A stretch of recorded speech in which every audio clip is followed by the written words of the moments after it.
Now to Northern Ireland, where crowds gathered for a second night of protests in parts of Belfast.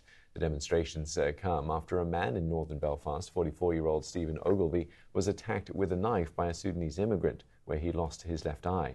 The suspect has since been charged with attempted murder. Our Ireland correspondent, Chris Page, has more from Belfast, and a warning: his report contains some distressing images. This is usually one of the busiest junctions on a main route out of Belfast. But tonight, Sandy Knowes roundabout was the latest front line for the police. They were faced with at least 200 people. Officers were attacked with bricks and rioters burned this vehicle. Police used water cannon to try to drive away the crowd. Yesterday, there were hours of flames, destruction and intimidation, much of it directed at migrants. In the north and east of the city, several homes were set alight and some families were led to safety by the emergency services. This morning, blackened shells of houses told the story of a terrifying night. Last night was an act of self-harm by the people involved against the incredible communities in Northern Ireland. This has got to stop. We cannot have a society that allows this to happen. We have to make a stand. So please, no more. The trouble broke out 24 hours after the stabbing in North Belfast.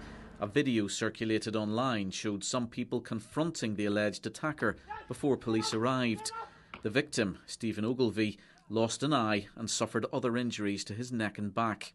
The Prime Minister has condemned the rioting and the knife attack. I want to thank the Police Service of Northern Ireland and other first responders and members of the public who responded with such bravery. And our thoughts are with the victim. But let me be clear, Mr. Speaker. The acts of violence and arson that followed are totally unjustified. In a statement, the family of Stephen Ogilvie said they wanted to profoundly thank the local people who bravely stepped in during the attack. They said, "Your quick actions absolutely saved his life, and we will never forget what you did for him in that moment." They went on, "We do not want this terrible tragedy to be used to divide people or fuel hostility." This morning, a Sudanese man appeared before Belfast Magistrates Court charged over the stabbing. 30-year-old Hadi Aladid is accused of attempted murder. He's also charged with threatening to kill an NHS radiographer in a hospital. The suspect was remanded into custody. Meanwhile, concerns about further street protests and violence led to this. Rush hour has come early in Belfast today. It's only lunchtime now, but the roads are noticeably full of people heading home because schools, businesses and other workplaces have closed early. Public transport stopped too. The city centre was eerily empty by 2 o'clock, with shop windows shuttered and people reflecting on the last 2 days. There's a terrible hush over the whole city. It is very depressing. It is very sad. What happened to that poor man was absolutely disgusting. But what's going on now, there's absolutely no need for it whatsoever.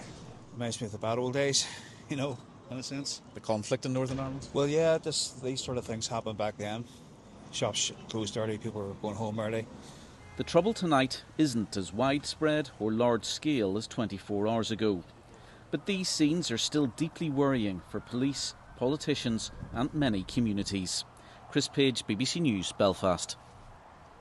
Well, for more, we can speak with Greg McKenzie from our London newsroom. Greg, we heard there the authorities condemning the acts of those protesting, but it's clear to see that immigration very much a hot-button issue, not just in Belfast. Well, absolutely. Now, immigration has become an increasingly contentious issue, both online and in communities across the UK. And you've seen how quickly information can be spread, and more importantly, how misinformation can be spread online, which will be attributed to the protests we have seen in Northern Ireland over the last 2 days. Now, in the case that followed on Monday and this unrest and that knife attack in Belfast, police later released details of the 30-year-old suspect, Hadi Aladid, who was originally from Sudan, who was since appeared in court charged with attempted murder of Stephen Ogilvie, who suffered life-changing injuries, as you heard in that report there. Now, his family have come out and have issued another statement tonight asking for calm. They've simply said that they were releasing another statement because they've said they've been forced to put out another statement after witnessing a lot of false information that's been put out on social media.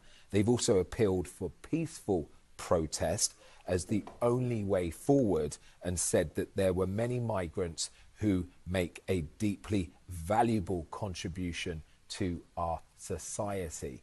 Now, in terms of political leaders and the police, they have been keen to stress that criminal investigation is underway, a criminal investigation is underway, and the wider debate around immigration are two separate issues. And they will continue as well, I'm sure. Greg, thanks very much for getting us across those details. Greg Mackenzie in our London newsroom.